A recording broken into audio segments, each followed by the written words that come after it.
Olá! Agora você pode acessar os conteúdos do Corpo Freudiano Escola de Psicanálise São Paulo pelo podcast e pelo canal do YouTube. Você pode ver também os vídeos de encontros, aulas, debates em nosso Facebook.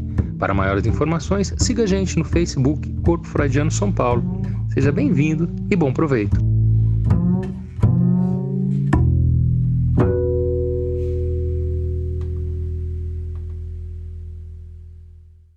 Boa noite, pessoal. Boa noite a todas e a todos.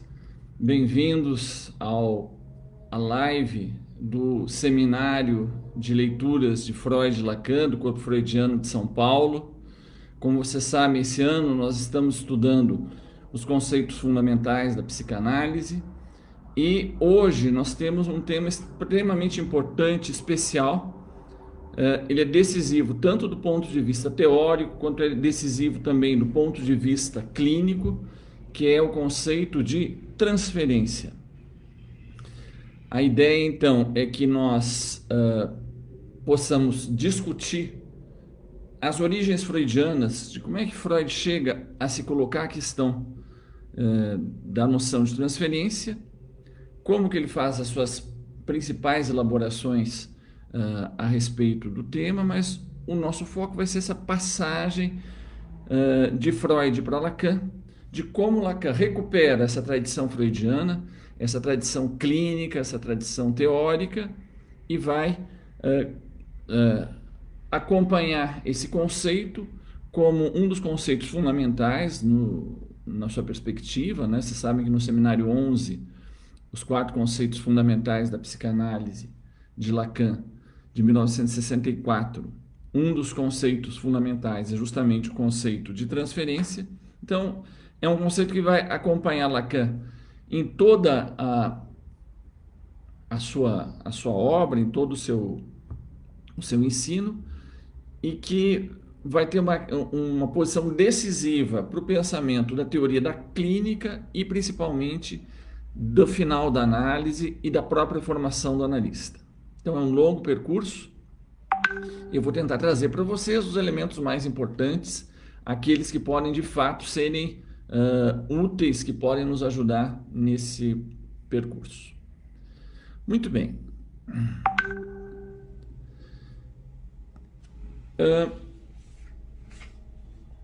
Freud, desde o início, já no seu trabalho com as suas pacientes histéricas, ele se dá conta de elementos clínicos que são fundamentais. Alguns deles nós já vimos, já discutimos aqui em seminários anteriores. Por exemplo, a ideia de que na histeria ocorre uma fixação em um trauma de natureza sexual. Essa fixação, num segundo tempo, por um elemento associativo, por um elemento que depois Lacan vai dizer, por um elemento significante, que remete à cena inicial, à cena em que a exposição à sexualidade, a exposição à sexualidade do campo do outro, ela é retomada, mas justamente num ponto em que o sujeito se vê invadido pela retomada daquela questão que estava em aberto dele. Freud, então, vai falar de um trauma em 2 tempos. O modelo disso é o caso clínico da Emma, que Freud discute no capítulo 2 do seu projeto para uma psicologia científica, que ele redige em 1895, no capítulo intitulado Psicopatologia, que se organiza todo em cima do caso de Emma. Vamos retomar brevemente. No caso da Emma, Freud conta que a situação toda começa quando a Emma, já na vida adulta, entra numa loja, encontra 2 homens dentro da sala, 2 homens rindo, olhando para ela. Diante daquela cena, ela fica extremamente angustiada, tem uma crise de angústia desesperadora, tem que sair correndo da loja e a partir daí ela desenvolve um quadro fóbico, ansioso, uma agorafobia, ela não consegue mais sair à rua, e esse é o sintoma atual da Emma. Quando a Emma começa o tratamento com Freud, começa a utilizar o método catártico que Freud desenvolve, a ideia de que ela possa rememorar, que ela possa recordar as situações que deram origem ao seu quadro psicopatológico. E nesse momento, a Emma consegue recordar, então, a primeira cena. Uma cena da infância, em que ela estava numa loja também, e que, enquanto ela está dentro dessa loja, a menina, ela é abusada pelo dono da loja. Nesse momento, então, ela, na vida adulta, por um elemento da sua experiência cotidiana que tem um valor significante para ela, a cena da infância é lembrada, é ressignificada, ela cai a ficha que tem um conteúdo sexual que ela não dá conta, em que ela fica na posição de um objeto exposto ao gozo do adulto, que não tem limites, e naquele momento ela se desespera, como se caísse a ficha do que aconteceu. E aí vocês vejam, então, o trauma para Freud nesse contexto é um trauma em dois tempos. Ele recorda, a Emma recorda da cena, e é no momento da recordação, no só depois, posteriormente, nachträglich, nesse movimento de Nachträglichkeit, de trazer, tem um tragen, tem um trazer de volta, um nachtragen, trazer para trás, um trazer num sentido do passado, no sentido anterior. Então tem esse tragen, que é trazido de volta, ressignificado, e naquele momento que fica insuportável.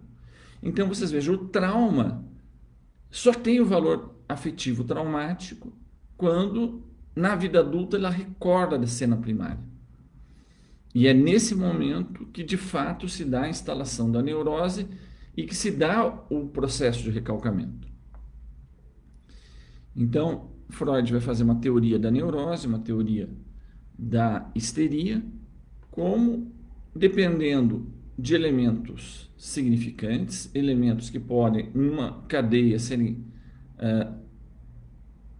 articulados entre eles e se retrossignificarem, provocar processos de significação retrospectivos, e que tem efeito concreto, pulsional, econômico e mesmo traumático.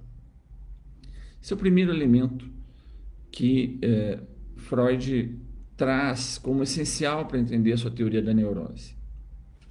Um outro elemento também tem a ver com esse verbo tragen, que é a ideia de uma Übertragen, ou de uma Übertragung. A Übertragung é um trazer, é um sobretrazer, um trazer que se coloca por cima.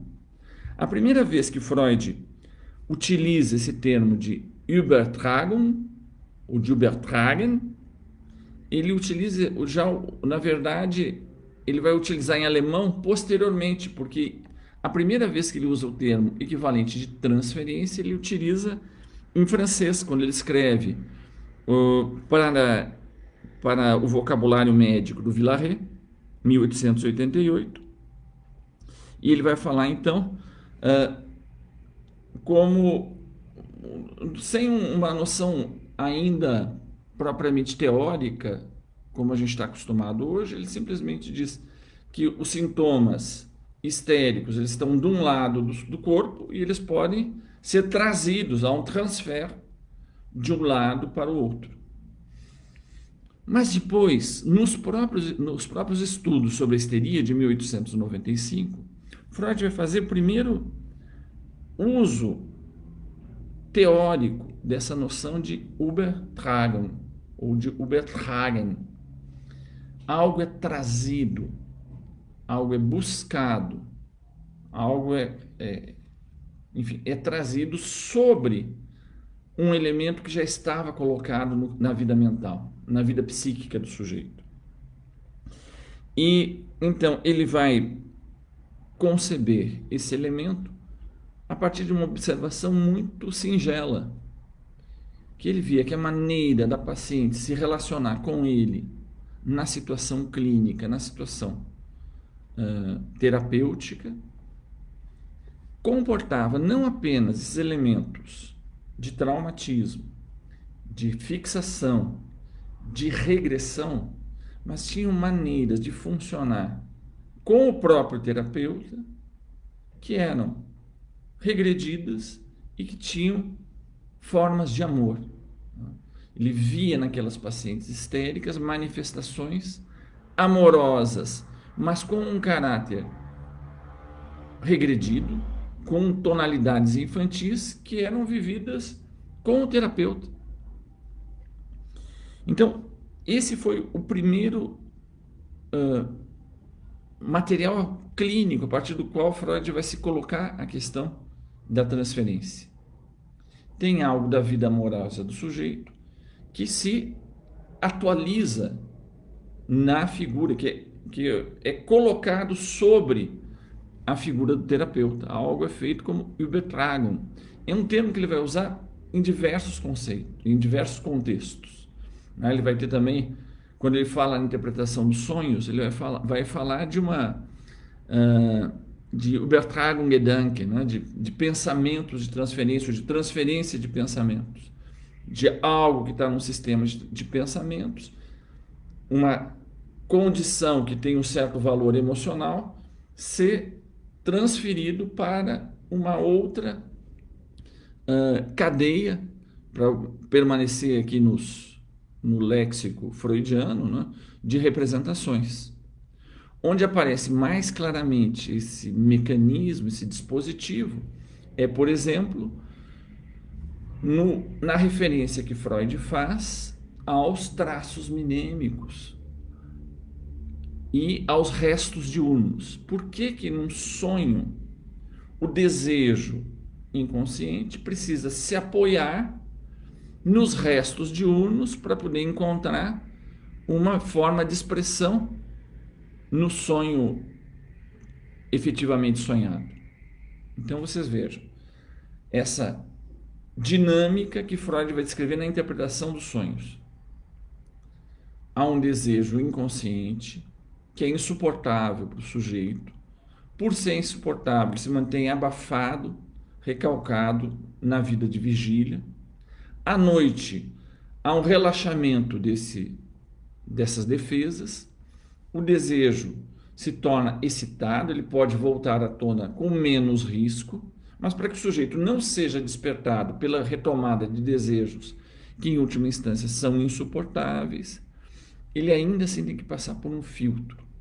Uma das maneiras dele poder se expressar esse desejo é de pegar apoio nos restos diurnos. Então, os restos diurnos são traços, são elementos de memória que estão guardados na vida mental do sujeito, que eles em si são anódinos do ponto de vista emocional, mas que o desejo inconsciente encontra neles um suporte para dar uma forma, para se escreverem, para se inscreverem de uma maneira disfarçada, segundo uma outra lógica, segundo uma outra gramática, e poderem se manifestar no sonho manifesto. Então você veja que é um processo de transferência desse elemento do desejo que pega apoio num elemento qualquer para poder se expressar como sonho sonhado, mais disfarçado. Então, todos esses elementos são importantes para a gente poder entender até que ponto Freud vai elaborar o problema da transferência. Mais adiante, no caso Dora, que vai ser um caso emblemático, vocês sabem que Dora foi um caso escrito, na verdade, para ser colocado como uma espécie de um complemento clínico para a interpretação dos sonhos. No texto da interpretação dos sonhos, o que nós encontramos é mais uma apresentação da teoria dos sonhos, do método de interpretação dos sonhos. Não é o capítulo 2, lá no sonho da injeção dada em Irma, vocês lembram que o Freud vai explicitar o método que ele utiliza para sua interpretação. Ele pede para o sonhador relatar todo o sonho que ele vem à memória, depois ele vai pedir fragmento por fragmento que o sonhador associe com cada um desses fragmentos. E isso vai fazer uma rede associativa E essa rede vai remeter a núcleos associativos, a entrecruzamentos, a processos de significação que vão permitir a emergência do conteúdo latente do sonho. Então ele vai ver que havia um conteúdo latente, que no conteúdo manifesto ele não aparece, mas aparece apenas de forma disfarçada. Esse conteúdo latente pega um apoio, né, nos restos de Unos, em outros elementos de valor significante no mundo mental desse sujeito e consegue vir à tona de uma maneira disfarçada. Ora, Freud, com o caso Dora, ele tenta justamente criar uma referência clínica de como a interpretação dos sonhos tem relação com o método catártico que ele havia desenvolvido com o Breuer, com o tratamento pela conversa, pela talking cure que eles haviam construído, e como poderia ter um uso clínico específico nesse método da interpretação dos sonhos e toda essa questão associativa que Freud mostra como a via real de acesso ao inconsciente. Então é nesse contexto que é escrito o caso Dora. Por isso que o caso Dora é apresentado em torno de 2 grandes sonhos. Na verdade, os sonhos são curtos, ele solicita as associações, e as associações são muito longas, né? Permitem várias ramificações. E um dos elementos mais importantes dessas ramificações, eu não vou voltar nos detalhes do caso Dora, mas que é mais importante para a nossa questão da transferência, que é o nosso tema aqui, num certo momento. Vocês lembram da situação? Dora é uma jovem que é levada pelo pai para tratamento com Freud por apresentar sintomas histéricos que ela não estava mais conseguindo, a família não estava mais conseguindo lidar. Ao desvendar a situação toda no qual emergia o sintoma de Dora, nós encontramos aquela espécie de quatrilho, né? O pai de Dora, que é um homem muito infeliz no casamento, muito bem sucedido nos negócios, mas que era visto como uma espécie de homem fraco, sempre doente, sempre precisando de tratamentos, de curas em estação de tratamento, que frequentemente a filha Dora o acompanhava. Numa dessas retiradas para se recuperar da saúde, começa um caso com a senhora K, e como espécie de correlato desse caso do pai de Dora com a senhora K, o marido de Dora, da senhora K, o senhor K, que também não estava muito feliz com o seu casamento, começa a ter uma relação insinuada com a menina, com Dora. Então, nesse drama burguês familiar, num certo momento, ele chega a um clímax que a Dora não suporta mais, ela rompe com o Sr. K num momento especial, e quando essa ruptura traz o risco de todo esse drama amoroso, transgressivo vir à tona, Dora é colocada na posição da paciente identificada e é ela que é levada ao tratamento. Num certo momento da interpretação de um dos sonhos de Dora,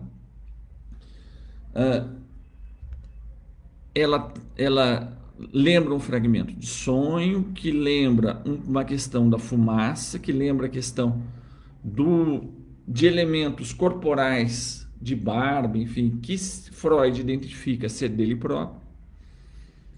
E a rede de associações que Dora produz desse fragmento de sonhos faz com que Freud se coloque na seguinte questão: Dora está vivenciando aqui comigo elementos emocionais, tanto eróticos como de angústia, que na verdade estão deslocados do seu núcleo conflitivo. Ela faz uma transferência para mim dos seus elementos amorosos em toda a sua turbulência, e é essa turbulência amorosa que ela revive concretamente aqui comigo. Freud traz uma interpretação que tenta explicitar esse sentido e logo depois isso precipita o final do tratamento.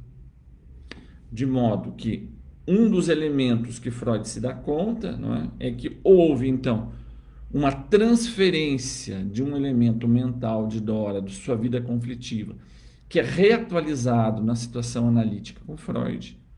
Esse elemento, essa Übertragung, essa coisa que é transferida para Freud, tem um conteúdo amoroso, e Freud identifica algo que vai ser central no texto sobre as notas sobre o amor transferencial, observações sobre o amor transferencial de 1915, ou seja, uma década depois do caso Dora, em que ele se interroga: essa vivência amorosa é um falso amor? É um amor que, na verdade, estaria bem localizado no seu ponto de origem e é um falso amor com o analista? Ou é um verdadeiro amor atualizado na relação analítica? Então, esse vai ser um ponto fundamental. Mas para voltar ainda num ponto que eu gostaria de dar mais um passo nessa descoberta freudiana da Übertragung, da transferência, vocês vejam que o caráter desastroso que teve para a situação terapêutica, para a situação analítica, o fato de Freud ter se objetivado no relato das associações de Dora, no momento que ele diz que aquele amor que no fundo estava perturbando, Dora estava revivendo com Freud, ou seja, ele objetiva na figura do próprio analista aquele amor, explicita isso para ela, e nesse momento Dora, ela se sente perturbada ou não compreendida, ou simplesmente tem um tipo de interpelação que faz com que ela não tolere mais aquela relação. Por isso que Freud sai dessa relação com Dora com essa interrogação: era um amor verdadeiro ou era um amor falso? Ou era apenas uma falsa conexão? É uma falsa ligação. A ligação que, na verdade, é uma ligação com o Sr. K, ou com o pai, que era insuportável, que ela revive isso comigo de uma maneira deslocada, e no momento que se explicita isso, daria a possibilidade, por viver intensamente aquela vivência emocional aqui comigo, que vindo à tona, isso possa ser tratado. Então, esse vai ser um dos elementos centrais para Freud. Apesar do caso Dora ser um caso de um fracasso terapêutico, Freud se dá conta que tem algo da transferência que permite que aquilo que é mais vital, que é mais tempestuoso, que é mais central na vida conflitiva e afetiva daquele sujeito, na vida, enfim, subjetiva daquela pessoa, encontra na relação com o analista uma espécie de caldeirão de atualização que, ao mesmo tempo, perturba a situação analítica, mas permite que algo possa aparecer na sua intensidade vital, existencial, singular, efetiva. Então, vocês vejam, o outro ponto que Freud vai adiantar no ponto de vista da sua teoria é que a transferência, então, tem esse duplo papel. Por um lado, a transferência é uma resistência, tal como Freud descreve a transferência. Ela é uma resistência. Por quê? Porque ao invés de recordar, ao invés de deixar vir à tona, ao invés de poder expressar de uma maneira clara a sua rede associativa, ela vai viver um quadro passional, um drama passional ativado com o seu analista. E esse drama, ele pode ser tão intenso, tão escaldante, que acontece o que aconteceu com Dora. Ela rompe com a situação analítica e vai embora. Essa é a interpretação que Freud dava. Então, uma das dimensões para Freud da transferência, que a transferência era uma resistência. Outro aspecto central, e que vai aparecer então no texto de 1915, é que, se de fato a transferência tem algo da ordem de uma repetição, e tem ordem e é da ordem também de uma defesa, a transferência ela não deixa de ser um amor verdadeiro, e um amor em que aparecem toda a vida conflitiva, todas as questões de fantasia, todos os dramas do sujeito, atualizados ao vivo na situação com o analista. Então, Freud vai dizer, se a transferência tem esse potencial disruptivo de ficar no lugar da recordação, de simplesmente repetir sem elaborar, ela permite uma expressão concreta, direta, do que está em jogo vitalmente para aquele sujeito. Então ele vai dizer, não, no fundo a transferência é o nosso elemento clínico central, porque ela vai nos permitir lidar diretamente, não com uma simples pensamento, com uma simples abstração, mas com a matéria viva, libidinal, conflituosa, de fantasia e pulsional daquele sujeito. Por isso que nesse mesmo período, um outro artigo importante, teórico e clínico do Freud é repetir, recordar e elaborar. Esse texto merece a nossa atenção porque ele traz os elementos mais complexos e também mais em torno dos quais os grandes debates sobre a noção de transferência retornam ao longo do movimento psicanalítico. A transferência, ela é simplesmente repetição? Repetir, o que quer dizer? Repetir quer dizer simplesmente que aquela memória, aquele traço do elemento traumático, ele reaparece tal e qual no presente? Ele é simplesmente uma reedição do mesmo? Ou repetir tem a ver com uma espécie de retorno de algo que estava inscrito de uma certa maneira, arquivado de uma certa maneira na vida mental do sujeito, e à luz de uma nova constelação simbólica, significante, uma nova organização da vida psíquica atual do sujeito, aquilo que é evocado busca se reescrever nesse contraste de possibilidades de significação. Então, retorna, mas retorna num novo contexto e com novas possibilidades de significação. Então, não deixa de ser, ao mesmo tempo, algo da ordem da fixação que volta, mas também algo de uma nova possibilidade de elaboração. E nesse sentido, então, a repetição, já para Freud, ela tem esse caráter problemático. O texto mais central de Freud, em que ele vai contextualizar e que vai tentar radicalizar o problema da repetição e da questão da repetição no campo da transferência e da situação analítica, é Mais Além do Princípio do Prazer, de 1920. Que, por sinal, o Corpo Freudiano de São Paulo fará em breve uma jornada comemorativa dos 100 anos desse texto. Vocês serão informados. Bem, em 1920, Freud vai tomar a questão da repetição de uma maneira que, de certa forma, rompe com uma concepção que ele mesmo desenvolvera até aquele ponto.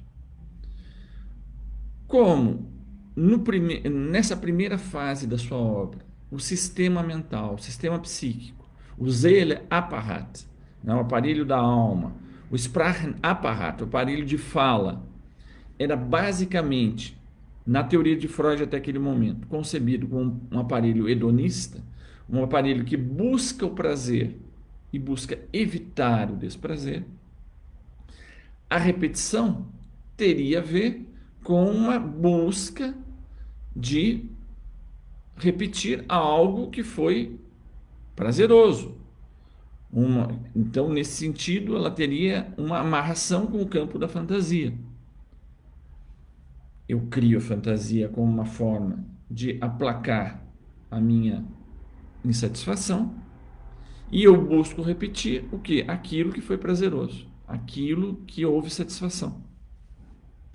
Ora, em além do princípio do prazer, Freud vai descobrir um processo totalmente disruptivo, que o sujeito vai repetir, o que vai voltar não vai ser algo que foi prazeroso, mas ao contrário, foi algo que foi traumático desde o início.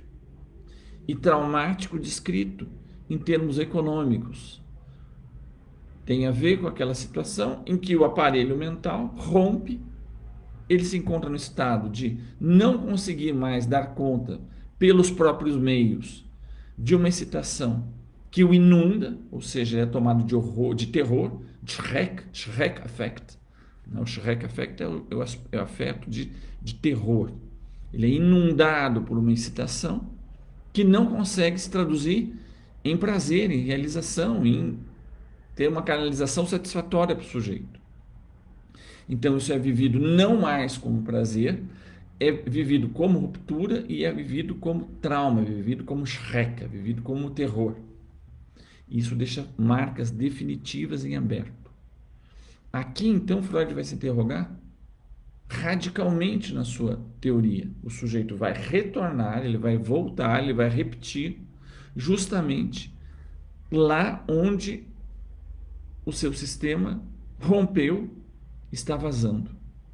Ou seja, tem essa dupla perspectiva. Nunca foi tão evidente nessa ruptura que o sujeito pode vazar até o fim, ou seja, parar de ser incomodado pela excitação, parar de fazer essa coisa que ele só faz a contragosto, que é de manter um certo nível de excitação interna para poder continuar vivo, e ele tem uma chance de vazar até o fim, uma gloriosa morte, um glorioso esvaziamento total. Então ele encontra uma satisfação paradoxal. Naquele momento mais traumático, ao mesmo tempo, aquela possibilidade mais concreta vivida subjetivamente de vazar sem fim, de finalmente poder escoar todo o sofrimento que tem a ver com o acúmulo de excitação necessário a estar vivo. De modo que o aparelho mental vai colocar em funcionamento um outro dispositivo. Se ainda há o desejo de se manter vivo, é preciso retornar justamente ao ponto de ruptura, ao ponto de rasgar-se, ao ponto do trauma, ao ponto da lesão, na tentativa de fechar a lesão, na tentativa de restabelecer um freio para o vazamento até o fim. Então, Freud identifica aqui essa dupla tendência, que é uma tendência que não é mais simplesmente um princípio do prazer que busca, em primeiro lugar, a satisfação e o prazer e evitar o desprazer, contra, não é, o seu campo conflitivo. Aqui é uma luta radical entre a tendência da pulsão de gozar até o fim, de gozar sem resto, de se esvair em algo que é incompatível com a vida, que é a morte, ou o freio antes, o topar, acumular um resto de insatisfação para poder fazer a gerência do fato de existir, mas isso mantém o sujeito em vida. E aí Freud vai identificar, então, esse grande conflito, essa grande clivagem, essa grande Spaltung estrutural no humano, e definido não mais por uma via simplesmente da lei da proibição, mas da própria estrutura da pulsão. Se a pulsão for deixada ao livre curso de se satisfazer até as últimas consequências sem qualquer resto, ela goza totalmente, isso é incompatível com a vida. Ou se a tendência é de frear antes e se manter vivo, ele se mantém vivo pagando um preço da sua libra de carne. Ele é obrigado a renunciar a um quanto de satisfação. Então, é essa clivagem fundamental que Freud vai entender a partir de 1920 como a grande organizadora do processo psíquico. E isso vai ser incorporado à sua teoria da transferência. Vejam, aqui todas as questões amorosas não se colocam mais unicamente na via de uma satisfação erótica junto ao analista, algo que se vem à tona, que se repete em busca de um princípio do prazer, mas ao contrário, a situação analítica pode vir a tornar possível a esse sujeito realizar esse trabalho em relação ao qual ele tem um conflito radical, que é de encarar a sua ruptura, o seu corte, o seu vazamento e o seu conflito entre se deixar esvair e ainda desejar existir. E esse vai ser o grande cadinho, o grande campo em que a situação analítica vai tornar possível eventualmente, o processo de elaboração. Com isso, então, nós vemos, nesse primeiro panorama geral da contribuição freudiana, na questão da transferência, que a transferência tem a ver, de uma certa maneira, com a repetição, mas não simplesmente a repetição do mesmo. Ela tende a voltar ao ponto de ruptura numa tentativa de uma nova inscrição, de uma nova elaboração. Agora, a questão é, se tratam de processos amorosos? Sim, se trata de processos amorosos. É um falso amor? Não, é um verdadeiro amor. Agora, que natureza de amor? E de que maneira, então, esse processo pode ser acolhido no interior da situação analítica e usado no sentido da direção do tratamento, no sentido da cura.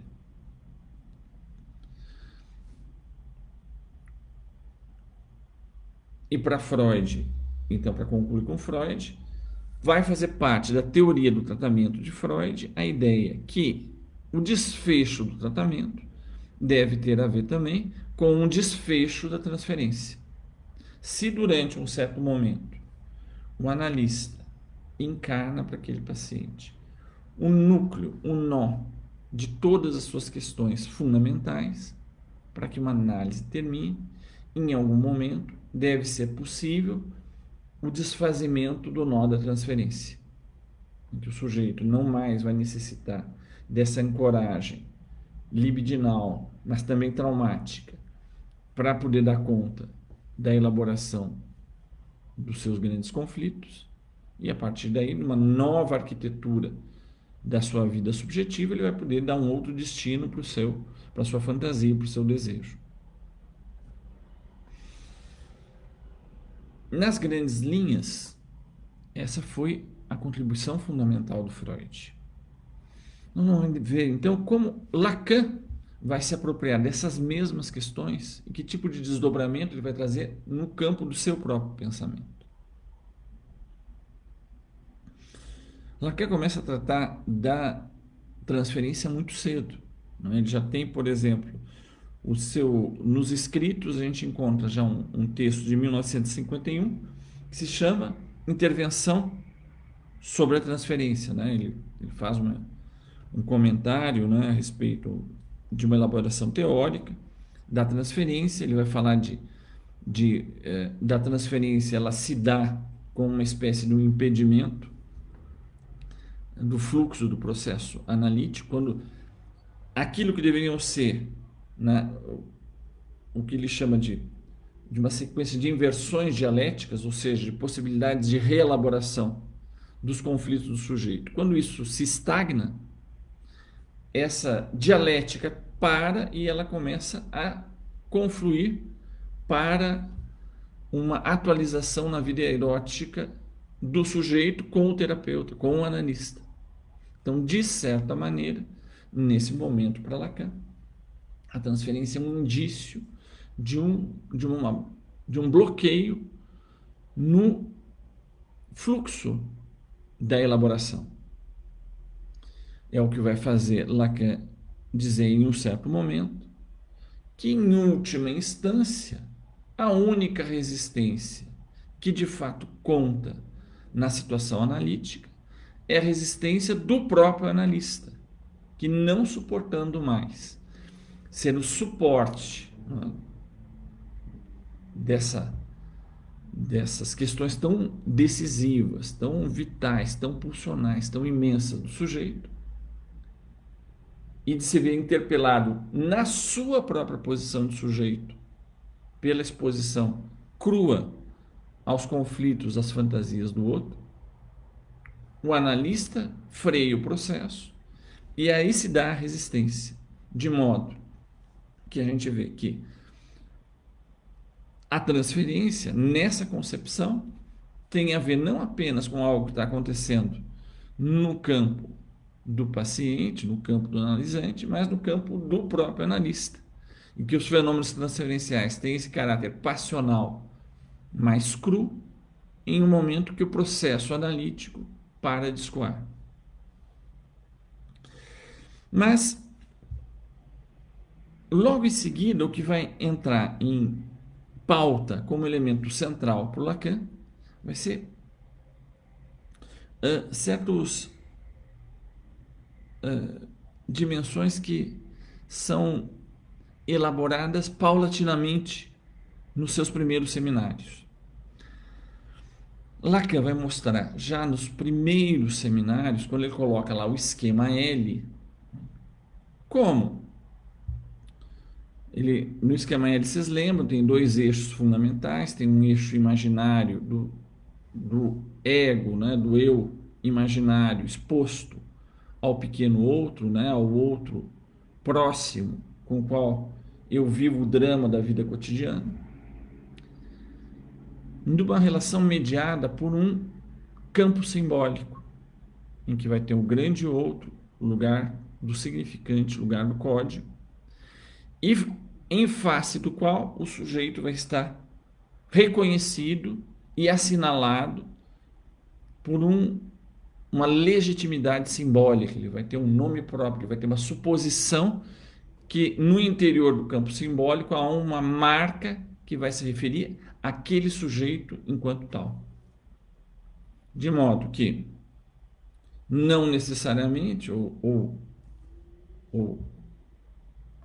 dito em outras palavras, o campo em que o sujeito se vê, que ele se imagina, esse campo narcisista imaginário, é aquele que ele se expõe sem filtro diretamente ao campo do outro imediato da sua vida cotidiana, que vai permitir para ele as primeiras marcas identificatórias. O que ele não vai ver, o campo invisível, é que tudo isso está organizado no interior de um jogo de códigos simbólicos, sociais, culturais, tradicionais, lógicos e simbólicos, no interior do qual ele vai ter um lugar assinalado, mas que ele próprio não vê esse lugar.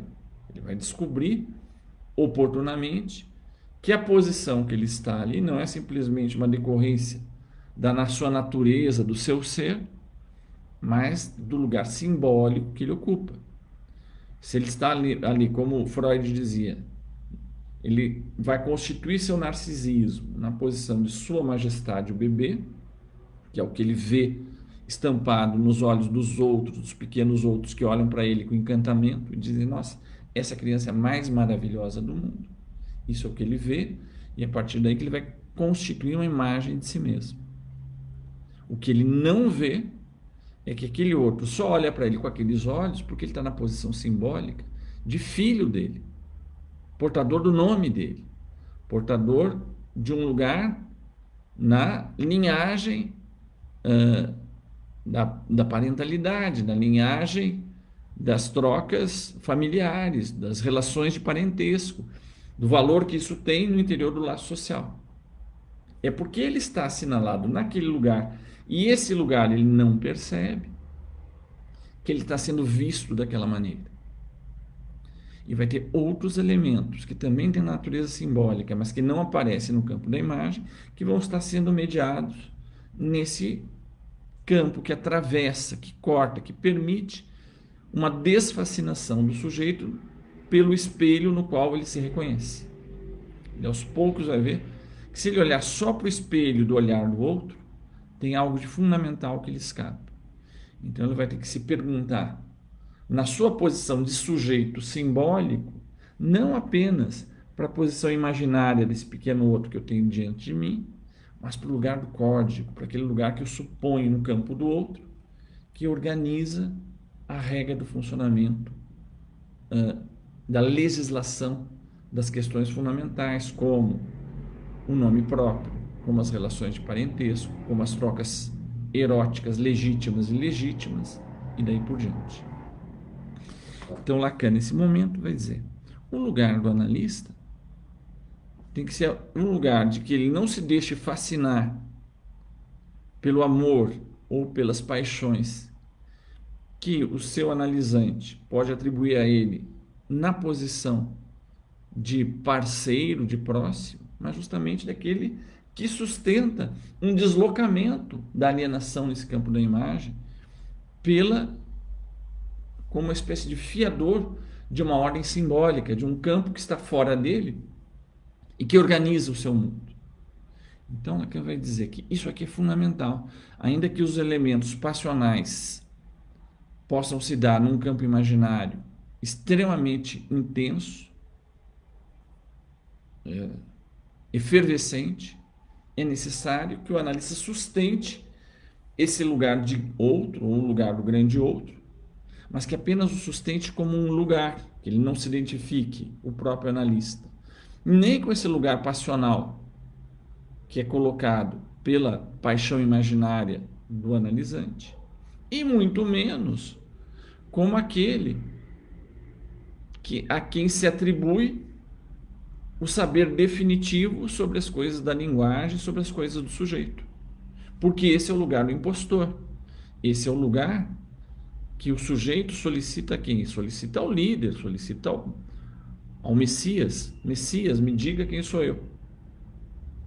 Então, ele vai se dirigir primeiro para um Messias imaginário, depois ele vai ver que tem um outro lugar, então me diga qual é o lugar da verdade.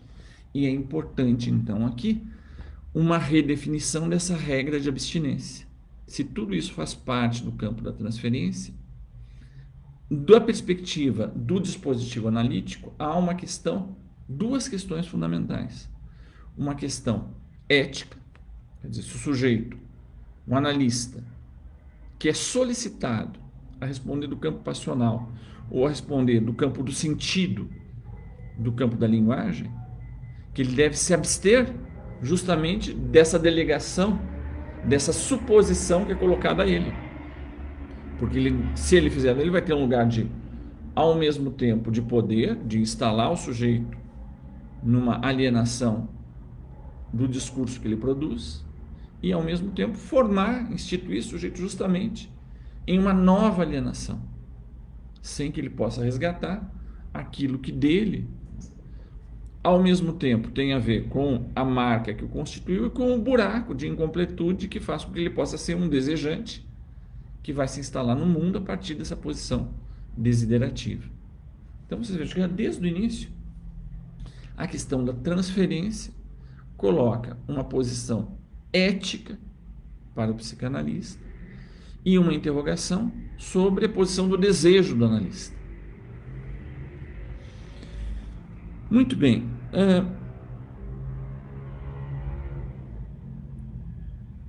Lacan então vai se perguntar sobre a natureza do amor que está em jogo na situação transferencial.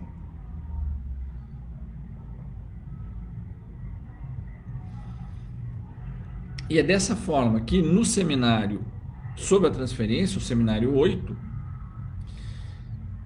ele vai se apoiar fundamentalmente num grande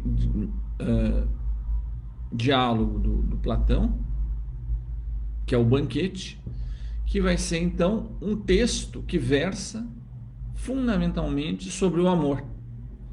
Você sabe que é É um grupo de amigos que um deles é um grande escritor de tragédias. Naquele ano ele é premiado com o concurso de melhor tragédia, o que era uma grande honra no contexto ateniense. E eles vão fazer então uma festa na casa de um deles e cada um deles vai pronunciar um discurso sobre o amor. Então, eu chamo a atenção disso porque os que têm o seminário 8 em mente lembram que Lacan vai analisar discurso por discurso sobre o amor. Vai analisar cada um dos amigos que naquele banquete toma a palavra para falar sobre o grande Deus Eros em diferentes perspectivas. E o discurso e o personagem principal que vai ser tratado por Lacan, justamente na tentativa de definir então o que é o amor para a psicanálise e fundamentalmente que estatuto atribuir ao amor de transferência em psicanálise, vai ser Sócrates. Então, nesse seminário 8, Sócrates, no final do banquete, ele vai se ver por um dos comensais que chega na festa, que faz um discurso amoroso em relação a Sócrates, atribuindo a Sócrates esse lugar das agalmatas, daquilo que é mais precioso, aquilo que guarda o mais precioso de tudo. E Freud diz assim, olha, desculpe, o Sócrates, mas que tem a ver justamente no contexto de uma leitura da transferência freudiana aqui, fica nessa posição daquele que acolhe o fato daquele comensal depositar nele a ideia de que ele possui os elementos preciosos, os mais fundamentais, o agalma guardado na agalmata, que ele é a própria receptáculo daquilo que tem de mais desejável. Ou seja, Sócrates se dá conta que uma coisa é haver o desejo por Sócrates e outra coisa é haver um desejo por aquilo que o interlocutor supõe ser o mais precioso que está em Sócrates, o que estaria em Sócrates. Então vocês vejam que aqui tem ao mesmo tempo algo do mais precioso, que é suposto estar, mas que mostra bem a diferença que tem entre amar Sócrates e ter uma relação amorosa suportada por Sócrates, porque há suposto haver em Sócrates algo do mais precioso. Dito em outras palavras, essa suposição de que está em Sócrates o mais precioso, que permite um primeiro amor em relação a Sócrates, que permite então a produção de um discurso amoroso e que Sócrates vai tentar mostrar para o seu interlocutor que aquilo que ele dizia que era um amor por Sócrates tinha a ver muito mais com uma atribuição a Sócrates de coisas que, no fundo, tem apenas a ver com o mais precioso suposto nele, e que ele deveria realocar, que ele realocaria no seu suporte efetivo, o seu amor, que Sócrates renunciava de se identificar com o agalma. Vocês entendem? Então, Sócrates se via amado por essa atribuição de nele estar o mais precioso, mas é no momento que ele não se identifica com isso que permite ao seu interlocutor descobrir, então, no fundo, em falando, no fundo, qual é o seu desejo, aonde alocar o seu desejo. Então, nós vamos encontrar no seminário sobre a angústia, que virá logo em seguida, um desdobramento dessa questão desse objeto que eu não tenho, que eu busco, que eu acho que existe em algum lugar, que tem a ver com uma posição desejante minha, ou seja, uma posição de falta, uma posição de incompletude, e que eu busco em algum lugar uma pista de onde me reapropriar daquilo que supostamente responderia à minha falta. Então, nesse seminário e nesses momentos de articulação, a gente vê elementos que nós vimos da outra vez, quando Lacan colocava o gráfico do desejo. Um dos elementos fundamentais para que o sujeito possa desejar é que ele possa se colocar a questão da própria falta e conceber o que destino dá à própria falta. Vocês lembram da última vez, quando nós vimos o grafo do desejo, que quando o desejo, enfim, né, o processo que partiu do campo do sujeito, no campo da demanda, que vai para mais além da demanda, visando uma realização, ou seja, entra no campo da pulsão, isso remete a um outro patamar, que Lacan vai colocar num primeiro momento, a partir lá do conto do Casote, né, do diabo amoroso, e quando o diabo interpela o protagonista do conto, justamente com a questão: que voe? O que você deseja? Qual que é o teu desejo? Qual que é a sua? Responda pelo que te falta. Então vocês vejam que aqui o sujeito, ao se encontrar numa posição de incompletude, ele se vê reduplicado nessa incompletude.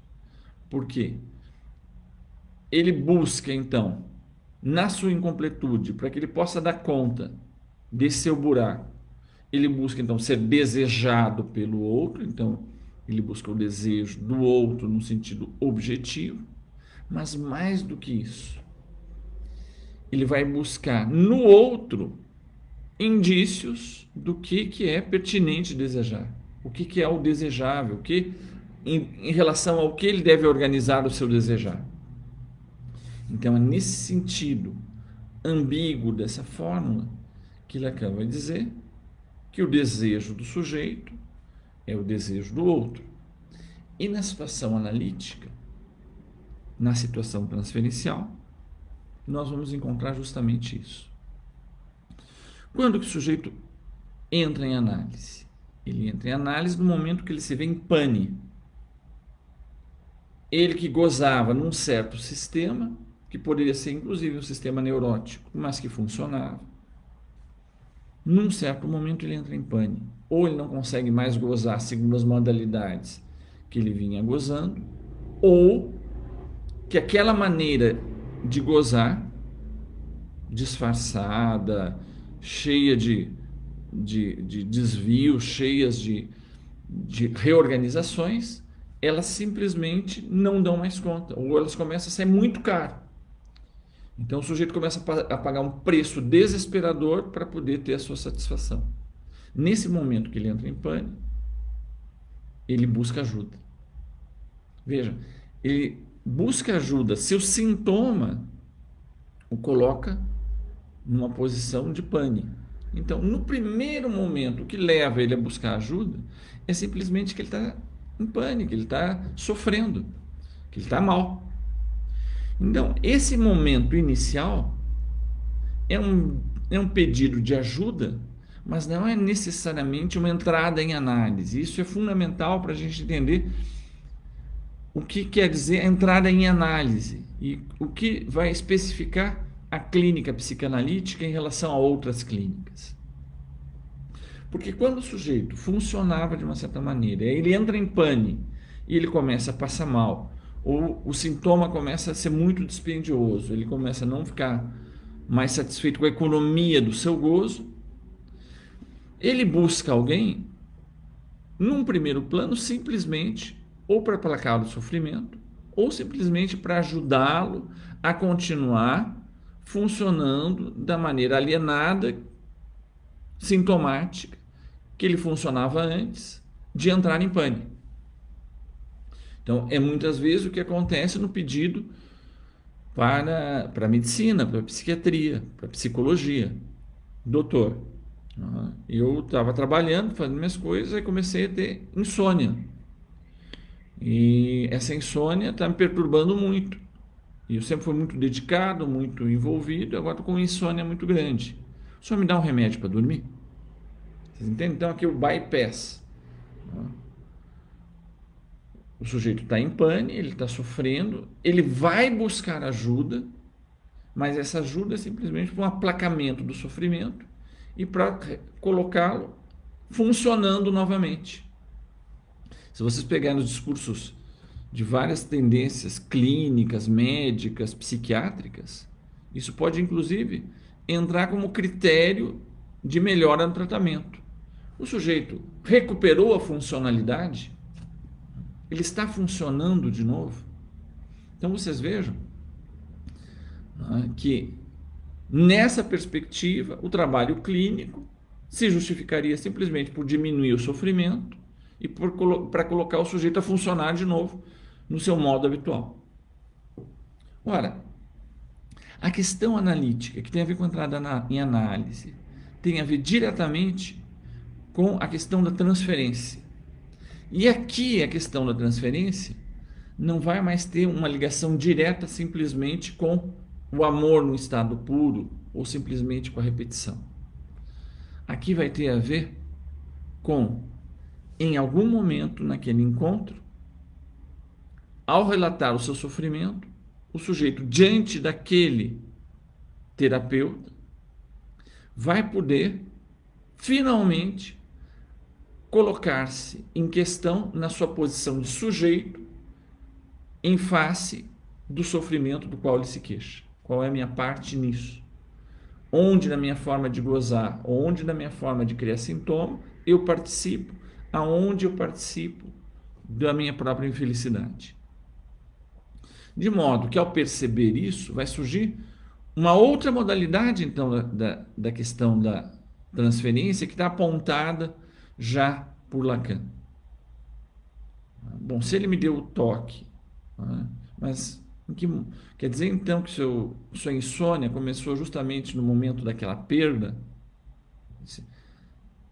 Bom, deve haver ele tem algum saber que ele sabe de alguma coisa do meu funcionamento do sujeito, em posição de sujeito.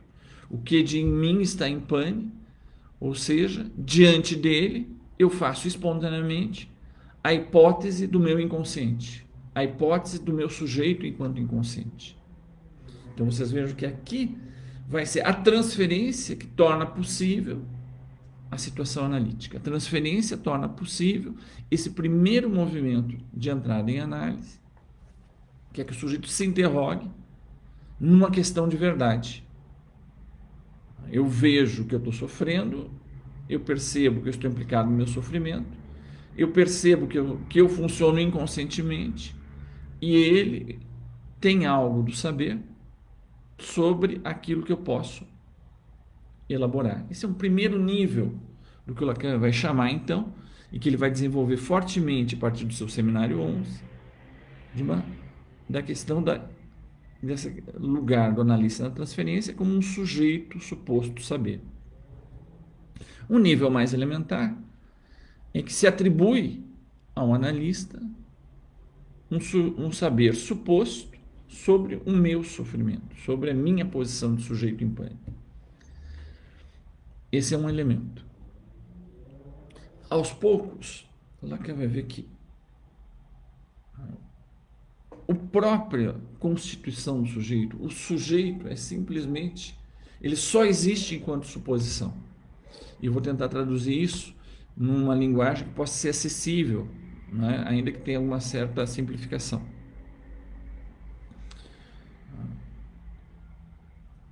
Inscrito no campo do outro, a partir de uma língua materna que ele não escolheu, do nome próprio que ele não se atribuiu, no interior de uma tradição cultural que ele não escolheu, no entrejogo de posições subjetivas, familiares, de parentesco, que ele sofre os efeitos simbólicos, mas que não os administra, o sujeito se vê marcado,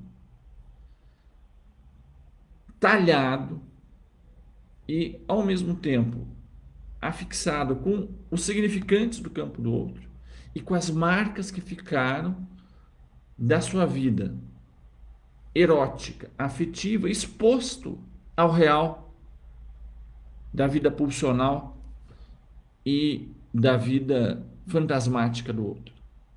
Ele vai portar as marcas disso, de dores, sofrimentos, gozos, enfim, né, de inscrições que tem a ver com o nível real dessa exposição e toda uma série de inscrições simbólicas que não foram feitas necessariamente de uma maneira coordenada, de uma maneira que fizesse uma síntese, que houvesse uma ordem natural superior que fizesse que no final das contas todas aquelas marcas fossem coerentes. De modo que a cada tomada de posição, a cada efeito que tem a ver com tomada de posição de desejo, com um sonho, com um xiste, com um ato falho, com uma repetição, o que ocorre ali é a emergência de uma composição, de um campo de significantes, de um campo de marcas, um campo de traço, um campo de memória, tal, que aquela constelação, naquele momento, brota de uma certa forma. A essa constelação nós vamos chamar de sujeito, se nós pudermos supor, eticamente, que aquilo é uma expressão de um sujeito. Então, vocês veem, o sujeito não é uma alma, o sujeito não é um espírito pensante, o sujeito não é um núcleo eterno e imutável do ser, o sujeito é um efeito ao qual se supõe poder atribuir alguém que está reconhecido como tal, como um sujeito, no campo do significante, no campo da linguagem, no campo do laço social. Brotando tal faísca humana daquele campo, eu atribuindo um sujeito a ele, aquilo é reconhecido, então, que naquele campo inscrito por aquele nome próprio, aquilo é uma manifestação do sujeito. Então, Lacan vai insistir várias vezes. Um sujeito só existe onde ele for pressuposto e as suas manifestações puderem serem reconhecidas como expressão desse sujeito que tem um estatuto de apenas suposição. Então, aqui, a gente muda o campo do saber. Se no campo inicial o saber estava no lado do analista, aqui Lacan vai encontrar um saber que vai ser esse conjunto de traços, de significantes, de marcas, que se articulam segundo gramáticas, lógicas, tradições próprias dentro do sujeito e que, num certo momento, formam um componente, né, de forças, né, um campo de forças que brota uma tomada de posição naquela situação, naquela direção. Então, aqui, a gente muda o campo do saber. Se no início, na entrada em análise, havia um saber que era suposto analista, e um saber, inclusive, que nós já vimos antes, do que se deve desejar, a situação analítica, quando colocada no interior desse dispositivo transferencial, em que o sujeito está interpelado radicalmente pela questão da sua verdade, diante daquele outro específico, ele vai encontrar, então, um campo de saber inscrito em si próprio. Então, aí é o contrário. Aqui é o analista que, ao supor no próprio paciente, no próprio analisante, um sujeito que permite que esse possa advir e ser reconhecido enquanto tal. Dito em outras palavras, só existe a função sujeito onde ela é pressuposta e reconhecida. Então, de uma certa maneira, então nós vemos que esse campo transferencial é aquilo que permite, ao mesmo tempo, que o sujeito se produza como um saber que, em última instância, ele não se sabe, mas que ele pode se articular em expressões que são sempre fugidias, mas que dão notícias desse sujeito. Ora, se esse processo de saber que estava no campo do analista, agora que está no campo do sujeito, isso nos leva, então, a dois problemas que são problemas fundamentais e que eu vou trazer algumas notícias deles dois para a gente poder encaminhar para uma conclusão dessa apresentação geral do campo da transferência, do conceito de transferência em Freud e Lacan. Nós já vimos que, exposto ao campo do outro, o sujeito se vê interpelado a partir do grande outro, mas que queres? Qual é a sua? Que voi? Na análise, ele se vê ainda mais fortemente interpelado, então qual que é a sua? Que voi? E ele vai buscar, então, no campo do outro, indícios. Né? Veja, ele não busca apenas ser amado pelo outro, ele busca algo que tem a ver com o que havia lá no Sócrates. O que ele busca em última instância não é o amor do outro. O amor do outro é uma espécie do engodo que estava o próprio Sócrates. Eu te amo. Não, eu te amo na suposição de que você é o que suporta os objetos mais preciosos, o agalmata, o objeto A. Aquilo que está, que do fato da linguagem fica não recoberto do real e que falta para mim como preço que eu paguei de gozo, de incompletude de gozo, para poder existir como ser falante, como ser do mundo. Então, eu me dirijo ao campo do outro, mas o campo do amor aqui é um campo do engodo. Mas esse amor que permite que se coloque a questão mais radical. Não mais uma interrogação sobre o campo do amor, ele me ama ou não me ama, mas qual é a minha posição em face do desejo dele. Vejam que num primeiro momento, o sujeito pode, inclusive, se orientar pelos indícios de como eu devo fazer para me tornar propício aos olhos do outro, para que ele me ame. Depois, no fundo, a questão é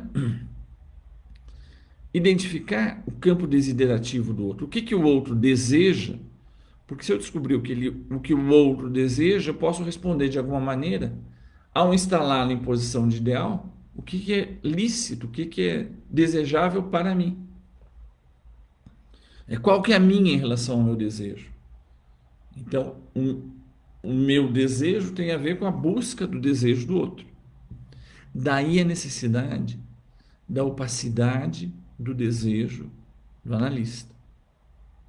Porque se o analista objetiva o desejo dele, como Freud objetivava, você deseja a mim, como transferencialmente, o sujeito diz assim, não é nada disso. E não é mesmo. Ele se confunde com essa mera suposição que tem a ver com a questão do agalma no Sócrates. Então, nessa pesquisa do sujeito em face do analista, que tem um suporte do engodo do amor, visando em última instância indícios do desejo, do que é o desejar, do que é o enigma do desejar, o sujeito está lá, voltado para o analista, em busca de sinais de quem sou eu em face do desejo do outro. E é por isso que Lacan, então, vai radicalizar no seminário 11 a sua posição relativa ao desejo do analista. Se o desejo do analista é o grande articulador da situação analítica e o pilar mesmo da transferência, o analista, em última instância, o seu desejo é um desejo de pura diferença, um desejo de diferença absoluta. Vejam que no final das contas, essa clivagem que separa o meu desejo em relação ao outro, o meu campo de sujeito do campo de sujeito do outro, é em última instância intransponível. Veja, o sujeito entra em análise na esperança da solução pelo amor, e vocês vejam a impossibilidade da cura pelo amor. Ao mesmo tempo, o amor é o que permite que o sujeito lance ou continue a sua pesquisa, mas ele chega em um ponto que ele precisa se perguntar a respeito da sua questão do desejo, não pelos indícios do amor do outro, mas de como é que ele se vira naquele ponto que Lacan vai falar no seminário da transferência, de Hilflosigkeit, da sua condição de total desamparo, naquele ponto em que o sujeito não tem mais auxílio, não tem mais ajuda a esperar de quem quer que seja, naquele ponto que ele vai precisar responder sozinho o que ele vai fazer com a sua incompletude, o que ele vai fazer com a sua falta. Então vocês vejam, aqui nós vamos encontrar um outro elemento que é fundamental na concepção de transferência de Lacan. Porque se por um lado o sujeito entra em análise com a questão do sujeito suposto saber, ele vai sair pelo sujeito suposto saber, mas não mais no campo do analista, mas no campo dele próprio. Mas nesse processo ele está interpelado pela sua incompletude, está interpelado pela sua falta. E essa falta que o interpela visceralmente, ela é atualizada, ela é tocada com o dedo na ferida pela própria figura do analista, que nessa dimensão ele tem esse lugar de sustentar a fachada de um objeto A, o véu do objeto A. Diante do analista, diante daquela sujeito, eu me vejo interpelado não apenas naquilo que eu posso articular como saber, mas naquilo que me interpela como falta, como incompletude, como aquele gozo que eu busco e que sempre me escapa, aquele que me lança sempre ao terreno da incompletude da minha satisfação. A presença do analista deve atualizar por esse véu de objeto a perturbação do sujeito, de aonde o que faz para mim vez de interpelação do campo do meu desejo, o que ao mesmo tempo tem a ver com essa posição assintótica e que dá um vetor sobre o que desejar e que vai, enfim, me orientar não apenas agora pelo saber do campo do significante das marcas, ou seja, algo que tem a ver com esse campo simbólico amarrado no imaginário, mas algo ainda mais radical do que isso. Qual a minha posição em face do gozo e em face do enigma do gozo absoluto que eu nunca alcanço? De certa maneira, então, o processo analítico tem a ver com o analista na posição de transferência poder se sustentar para o sujeito esse esforço de produzir a verdade com a interrogação do saber que o constituiu, mas ao mesmo tempo a descoberta da impotência da verdade em dar conta sem resto da sua satisfação, de dar conta sem resto do seu campo do gozo. E que, em última instância, todo o enigma da satisfação e todo o enigma do gozo, todo o enigma da diferença sexual, me remete a um campo que o campo do gozo e do sexual, atravessado pela linguagem, faz com que o campo do outro ele seja sempre, em última instância, radicalmente outro. E há um nível que ele é intransponível. E que há um nível da minha forma de gozar e da minha satisfação que, em última instância, ele é incurável. Esse objeto A, ele nunca vai ser objetivável num objeto do mundo cuja apreensão faria com que eu parasse de ficar na posição de incompletude, que eu chegasse à plenitude do gozo, um pouco isso que é prometido pelo discurso capitalista, né? O que te falta está no mercado, você que ainda não chegou lá.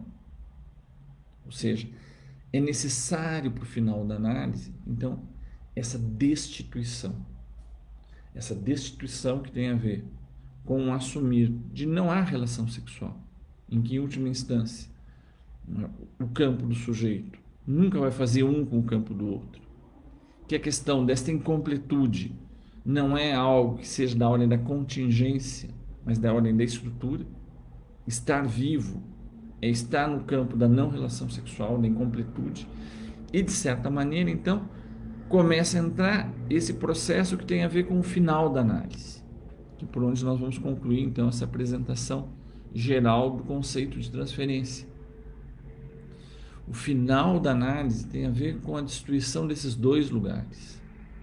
Tem a ver com a destituição do lugar do analista, como sendo ele o sujeito suposto ter um saber sobre mim.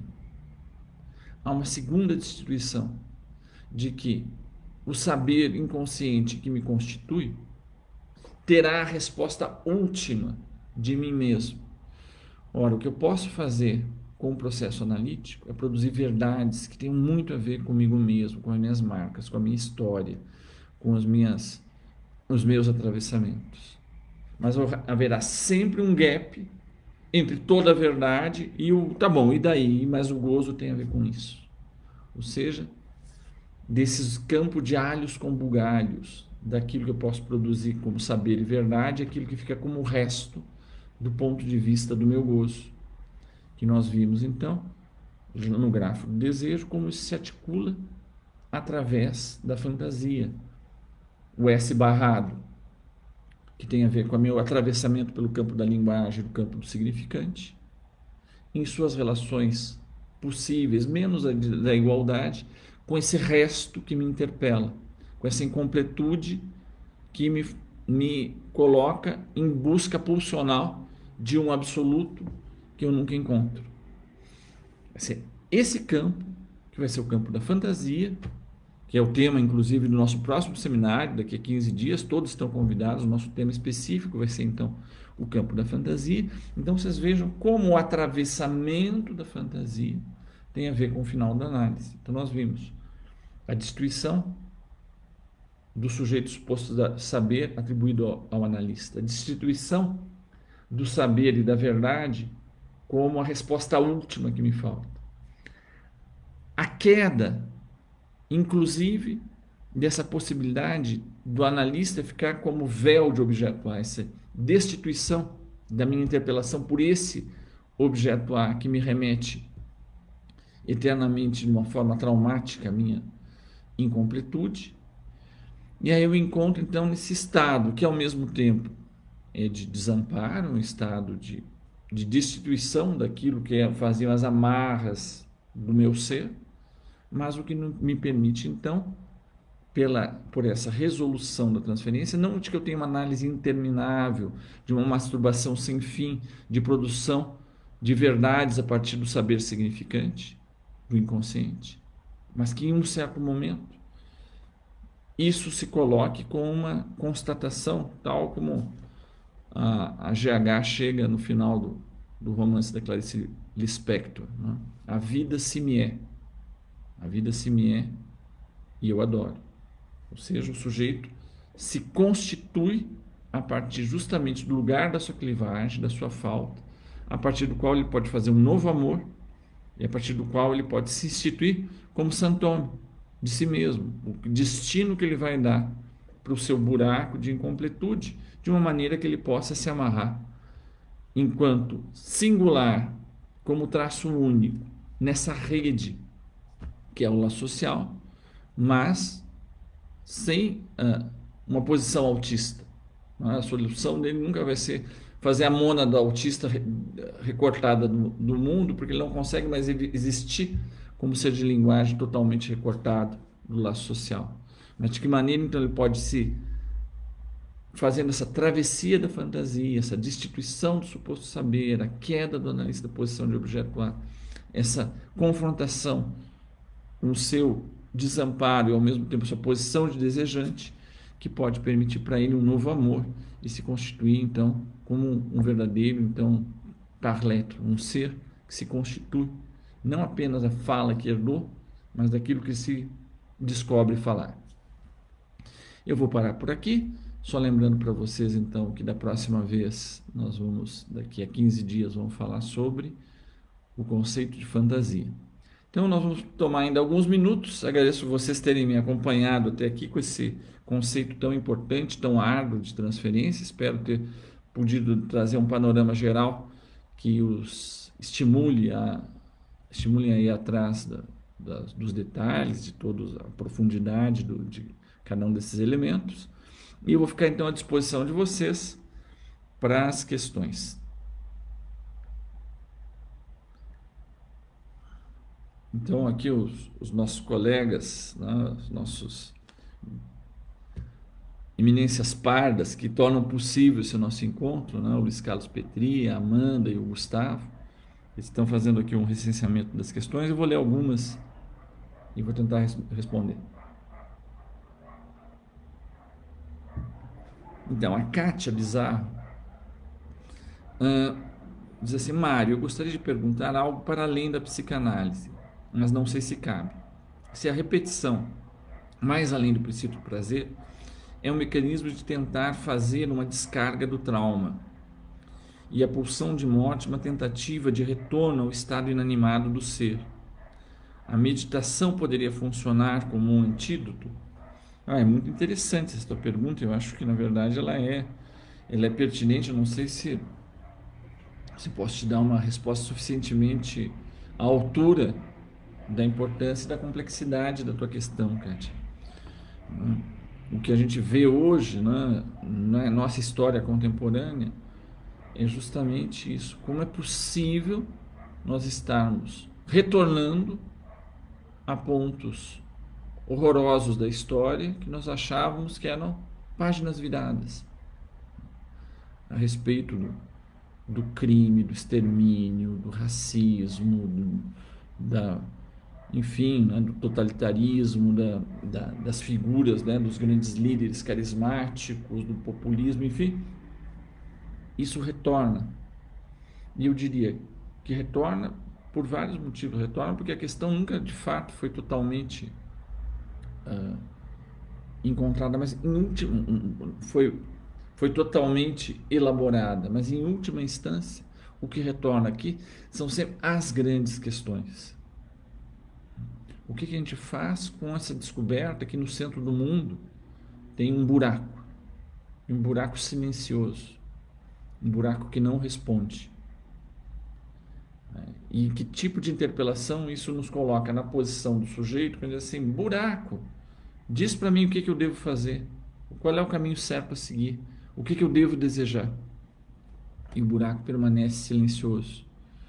Então, diante desse abismo silencioso, já o Kierkegaard dizia: a experiência é de vertigem, a experiência é de falta de chão, a experiência é de angústia.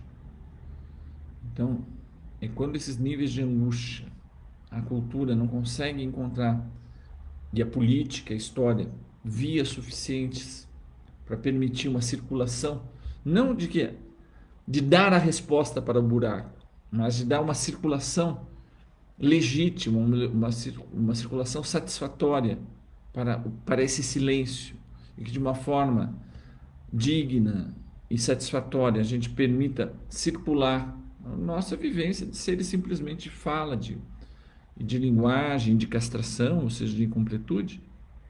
No momento que isso falha, não é exatamente que a gente retorna ao mesmo ponto da história, a gente retorna à falha estrutural. Essa falha estrutural mostra como ela está lá presente sempre, como a gente não está conseguindo mais dar conta. E aí se atualiza isso que está dizendo, a questão da pulsão de morte. Diante dessa ruptura total, a gente fica de novo diante do abismo. O Kierkegaard, lá no conceito de angústia, dizia: o homem diante do abismo fica nessa situação extremamente ambígua e angustiante, porque o abismo me causa o terror da morte, mas ele tem um olhar que me chama para dentro dele. E eu fico dividido entre a minha tendência a me afastar do abismo ou de me lançar nele. E aí eu acho que a questão de morte se coloca de uma maneira radical. A questão da meditação, não sei se eu falaria em termos de meditação, mas também não conheço tanto assim, mas diria que em Lacan ele foi um grande estudioso da questão dessas filosofias orientais, em particular do Zen, e também das questões do Tao, em que justamente o que existe, né, o Tao é o vazio central. Tem a ver como o que é central no universo, o que é central na existência, não é algo que responde, mas é algo de silencioso. É um lugar, é um topos que organiza todos os outros lugares em função do seu silêncio. Então, no fundo, esses eternos retornos têm a ver com a nossa capacidade de pastorear, no bom sentido, né? No sentido heideggeriano, de dar conta, de nos virarmos como gestores desse núcleo vazio que faz com que tudo se relativize, né? E que ao mesmo tempo possa ser ou o polo de equilíbrio ou o polo de interpelação que nos deixa todos angustiados e desesperados. A Kelly Gonçalves Primo diz assim: Mário, poderia elucidar melhor o que seria o desejo da pura diferença do analista, que você disse agora no fim da transmissão? Então, eu te agradeço, Kelly, essa pergunta, porque, dada a vastidão do campo que a gente precisava tratar hoje, né, esse e vários outros pontos mereceriam um desenvolvimento maior. Mas esse, em particular, é muito importante, te agradeço a pergunta. Então, vocês vejam como há uma questão ética fundamental e que tem a ver com a posição do desejo do analista. Isso não quer dizer que o analista não tenha desejo, ele tem um desejo extremamente implicado, né? Lacan vai falar de dois desejos fundamentais na posição do analista. Tem a ver com o que o Freud mesmo já dizia no final de Análise Terminável e Interminável, que em última instância o desejo do analista é o desejo pela verdade, né? E é verdade isso, né? Mas o desejo pela verdade, isso Lacan vai mostrar bem, é uma parte apenas, né? É aquilo que interpela a presença do analista, interpela o sujeito a produzir tudo que ele puder produzir como verdade a partir do seu saber inconsciente. Mas até onde que o Lacan avança na sua clínica analítica é que toda verdade ainda não é suficiente. O sujeito não cura apenas pela verdade. E até teria um certo momento que ele descobre a impotência da verdade.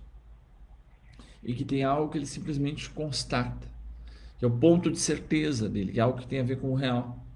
E que esse ponto de real, que tem a ver com o real do gozo, com aquilo que lhe dá satisfação, com aquilo que orienta o seu desejo, e que em torno disso, que não cabe totalmente em palavras, que ele pode se instalar Voes vars olschweren, lá onde estava isso, devo eu advir.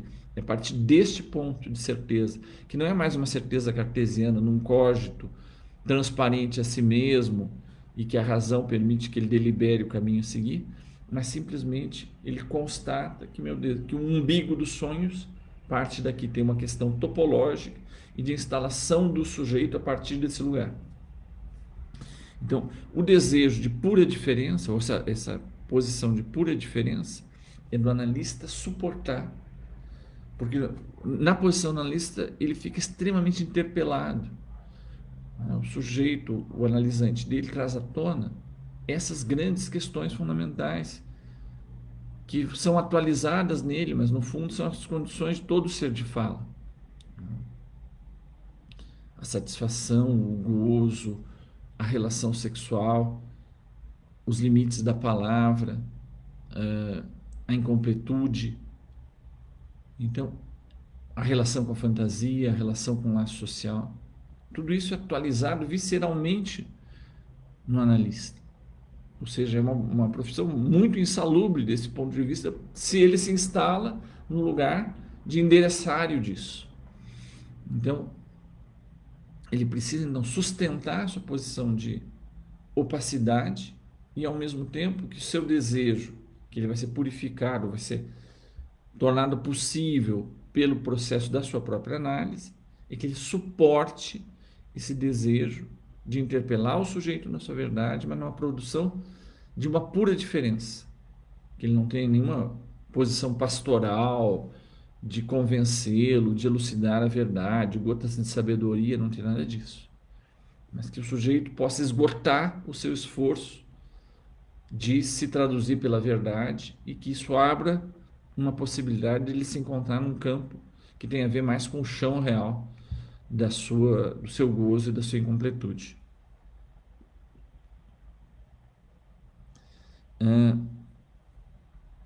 O Leonardo Miranda, não, desculpa, a nossa colega, nossa amiga, né, do Corpo Freudiano de São Paulo, Maria das Graças Del Corso, diz assim: você poderia falar um pouco sobre a transferência, além de ser o motor do tratamento, mas também o fator de resistência? Bom, isso já estava no Freud, né, desde o início. Aliás, o Freud, em primeiro lugar, ele achou que o sujeito desenvolve o amor transferencial justamente para não ter que recordar, justamente para não ter que se confrontar com o insuportável. Fica o drama amoroso no lugar de ele confrontar o insuportável. De certa maneira, o Lacan vai retomar isso e levar isso às últimas consequências. Ele vai destacar que o amor de transferência é um amor verdadeiro, mas que o próprio amor tem algo de engodo, algo que responderia, né, ao fato de não haver relação sexual. Claro que no Lacan ele vai bem mais longe disso. O amor é algo que vem depois da constatação de que não há relação sexual. É o que vem como o horizonte assintótico disso. Mas aqui Lacan destaca esse aspecto de engodo. Pela via do amor eu consigo evitar a confrontação da clivagem intransponível. Então é nesse sentido que o amor de transferência pode se transformar num obstáculo à análise. Ele, ao mesmo tempo, um vetor que torna possível a análise. Sem nenhum amor, a análise não é realizável, mas ela não se resolve simplesmente no campo do amor. Porque, num certo momento, o sujeito vai ter que se confrontar com não há relação sexual e com a sua extrema solidão de posição de sujeito. A Jussara Bezerra Nascimento diz assim: poderia falar um pouco sobre as resistências e desistência na análise? Vejo como mais comuns em uma análise. Vejo. Então, eu acho que eu falei um pouco disso nessa pergunta da Graça, não? A resistência e a desistência na análise. A resistência, o Lacan diz assim: a resistência, em primeiro lugar, é um problema do analista. Até onde ele suporta escutar, até onde ele suporta a dignidade e a dificuldade da sua posição de ouvir até as últimas consequências, atribuindo ao outro uma dignidade de sujeito, uma suposição de sujeito, mas sem por isso se deixar fascinar por uma posição de mestria, de sabedoria, de orientador da vida do outro. Então tem algo da resistência do analista. Tem algo na resistência do sujeito que teria a ver com essa... que tem a ver com a questão da verdade. Bom, então se a questão minha é falta de verdade, então eu vou produzir toda a verdade. O não desistir de dizer a última palavra da verdade é o que leva a uma análise interminável. E o próprio Freud, quando tenta levar a interpretação dos sonhos às últimas consequências, ele próprio chega a um ponto determinável. Ele vê que tem um umbigo dos sonhos.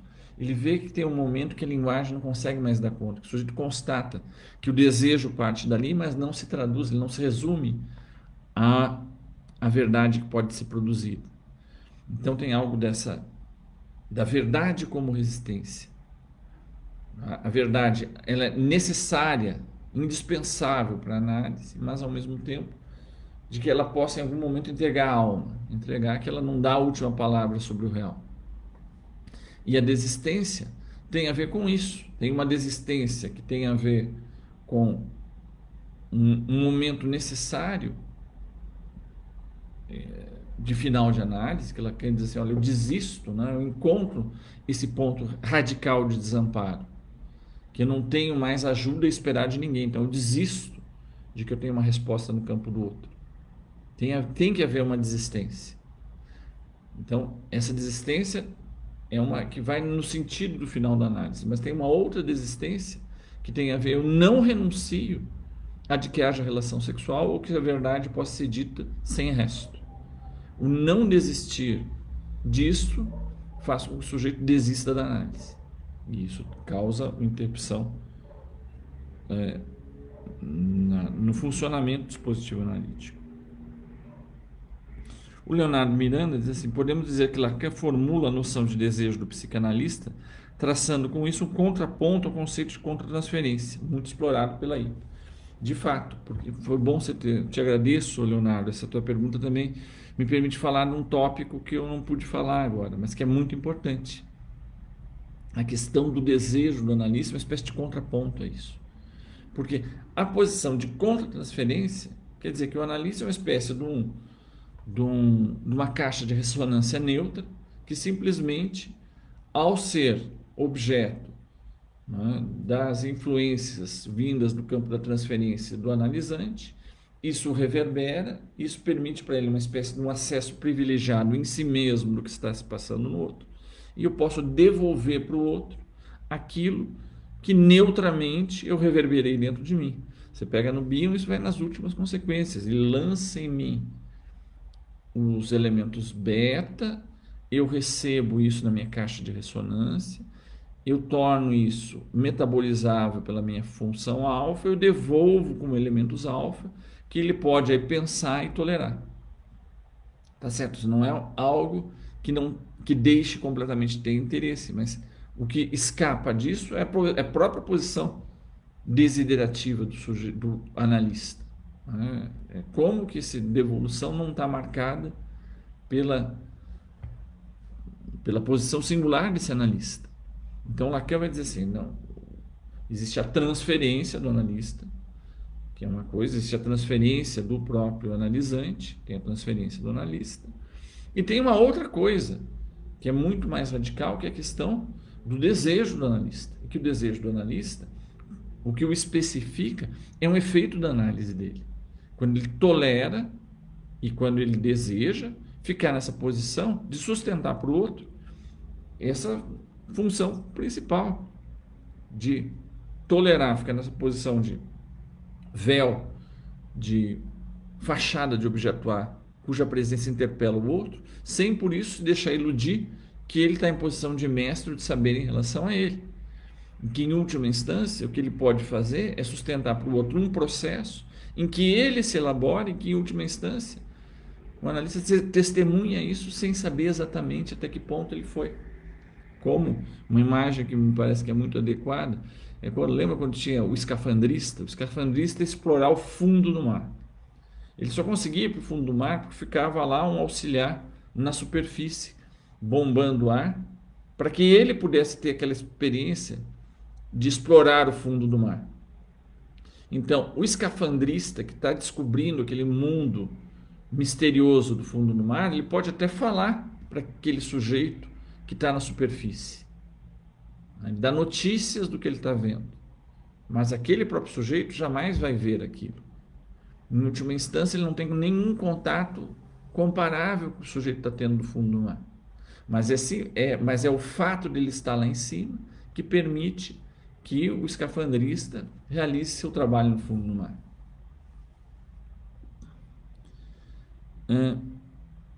Tem mais uma questão aqui, eu vou propor que seja a última, porque a gente já avançou bastante na hora, peço desculpa para vocês. Então, voltar à segunda questão da Kátia Bizarro, que ela diz assim: em alguns países, a análise pode ser vista como parte da cultura e não se restringe ao tratamento. Podemos falar em final de análise como esta destituição, mas a análise em si pode continuar como esse dispositivo de questionamento. Então, é essa questão que o Lacan recebe de Freud e que ele tenta levar às últimas consequências. Para o Freud, a análise ela chegava a um ponto, a um rochedo, a um ponto que ela não poderia ir mais além. Há um rochedo da castração no homem, né? E há o rochedo da inveja do pênis na mulher. Enfim, como é que ele faz a gestão da diferença, da relação sexual, como ela é subjetiva a questão da realização erótica e a sua mediação pelos meios simbólicos, no caso, Freud, lá no significante fálico. Então, Freud dizer, esse é o limite de uma análise. Lacan vai levar isso mais além. Ele vai dizer, bom, a gente pode ir mais além do bojador, como dizia lá o Camões, né? Os referentes aos navegantes portugueses, né? Em que a castração e esse elemento simbólico da castração em si, ele não é o ponto final da análise. Há um ponto final, assim, a análise corre o risco de ser interminável, de dar dízima periódica, se em nenhum momento o sujeito diz assim, a verdade é incapaz de dar a última palavra sobre aquilo que me move. Não quer dizer que a verdade não seja verdadeira, é que ela é insuficiente. Então, deve haver uma espécie de desilusão com a verdade. Num certo ponto, o sujeito, tá bom, essa é toda a verdade, mas, ou tem mais verdade ainda a produzir, mas tem algo que me ancora no mundo que não é simplesmente algo que eu possa explicar, que eu posso identificar, que eu posso constatar e que eu posso me orientar por isso. Então, veja, o final de análise, ele tem a ver com na perspectiva da verdade, uma espécie de desistência da salvação pela verdade. Por outro lado, a necessidade de nos inscrevermos na cultura, no laço social, nos obriga a essa tessitura sem fim. Nos obriga a obra de cultura. Cultura é isso, é cultivar. Cultivar como se cultiva a terra, como se cultiva uma planta. Ou seja, você faz isso continuamente, eternamente. Então, há esses pontos que têm a ver, claro, em muitas culturas, com o fato da psicanálise ser um elemento cultural, participa dessa necessidade de realizar cultura, ou seja, de fazer um santoma no interior do qual essas grandes questões estruturais possam ter um encaminhamento. Porque se elas não tiverem, resulta na solução tragicômica, que é a solução pela via do Messias, ou pela via do Salvador, ou pela via do absurdo, né? Pela via da distopia, como está na moda de se dizer hoje, que é um pouco o que a gente está vivendo. A cultura fracassa em fazer tecido, em dar sequência ao cultivar-se, e o que ele encontra é simplesmente um buraco desesperador, e aí você tenta reparar com a brutalidade. Bom, aí os demônios vêm todos à tona, porque não encontram justamente mais tecido. Então eu diria, a psicanálise ela participa, tanto culturalmente como eticamente, do tecido da cultura. Mas o final da análise, aquilo que ela leva é que o sujeito ele não seja dupe, né? Ele não é se deixa enganar simplesmente pela verdade. A verdade é verdadeira, mas tem algo em última instância que ele constata, que ele tem certeza muito mais do que ele explica. E essa questão ela se coloca para a cultura também. No fundo, a cultura sabe do seu buraco. O que ela tenta é fazer modos de poder conviver com ele, dar destino para ele, sem para isso de precisar destruir a tudo e a todos, levando a todos a se consumirem no valo desse abismo, que justamente ela não conseguiu fazer uma obra de tecido para dar borda, contorno e beleza.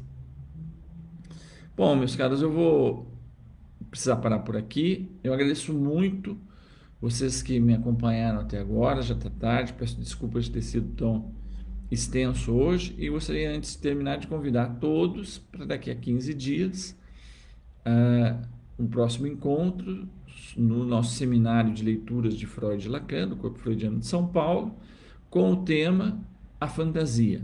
E vocês vão encontrar as indicações das nossas próximas atividades abertas do Corpo Freudiano de São Paulo no Facebook, onde está acontecendo essa live. Boa noite a todos, obrigado e até a próxima. E eu queria agradecer, antes de terminar, também mais uma vez a Petri, a Amanda e a Gustavo, que tornaram possível aqui o nosso encontro. Tchau, um abraço a todos.